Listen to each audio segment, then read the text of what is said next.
এটা আবার সেই ভাইরাল ফোন যেটা হচ্ছে Poco X3 Pro। আর এত পরিমাণে এই ফোনটা সিপিইউর প্রবলেম হয়েছে যে বাংলাদেশে সব টেকনিশিয়ানরা কিন্তু সিপিইউ রিবোলিং এর জন্য আগ্রহ প্রকাশ করেছে শুধুমাত্র এই Poco ফোনগুলোর জন্য। কারণ এত পরিমাণে সিপিইউ সমস্যা হয়েছে, সিপিইউ থেকে ডেড হয়েছে এবং ডেড ফোনগুলো রিপেয়ার করতে গিয়ে আনসাকসেস হয়েছে অনেক টেকনিশিয়ান, যে কারণে কিন্তু সিপিইউর উপরে আলাদা ধরনের একটি আগ্রহ ছিল যে সিপিইউর কাজগুলো শিখবেন।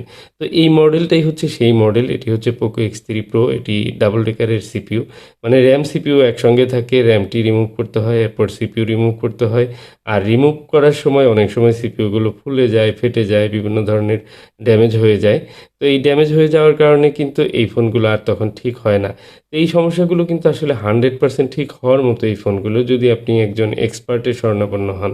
কারণ সিপিইউ রিবোলিং এর কাজগুলো ১ম এর দিকে যতটা কঠিন ছিল, এখন কিন্তু অনেকেই খুব সহজভাবে সুন্দরভাবে করতে পারছেন। আর এই কাজগুলো যেহেতু আমি দীর্ঘদিন যাবৎ করছি, আমি সেই অভিজ্ঞতা থেকে বলব যে এগুলো এই Poco X3 Pro ফোনগুলো কিন্তু প্রত্যেকটি রিপেয়ার হওয়ার মতো ইনশাআল্লাহ। প্রত্যেকটি ফোনই কিন্তু সিপিইউ রিভল বা RAM রিভল করে এই ফোনগুলো কিন্তু রান করা যায়।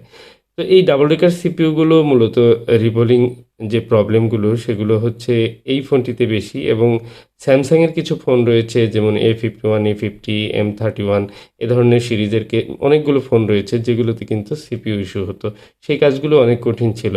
তো যাই হোক, দিন, দিন যাচ্ছে অবশ্যই এই কাজগুলো অনেক কমে যাচ্ছে, কারণ এই প্রবলেমগুলো আর সামনের দিকে নাও আসতে পারে। Poco X3 Pro ফোনগুলো এত পরিমাণে ছিল, মানুষ কিনেছে যে এই প্রসেসরটা অনেক ভালো ছিল, যে কারণে কিন্তু অনেকেই কিনেছে। এখনও পর্যন্ত ইনটেক এই Poco X3 Pro সিপিইউর কাজে এখনও আসে আমার কাছে, এবং সকাল বিকাল সন্ধ্যা বলতে গেলে সবসময়ই একটা না একটা আছেই।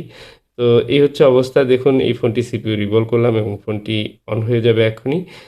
দেখুন এই যে অন হয়েছে, Poco লেখা আসছে। তো ভিডিওটি ভালো লাগলে লাইক, কমেন্ট, শেয়ার করে যাবেন।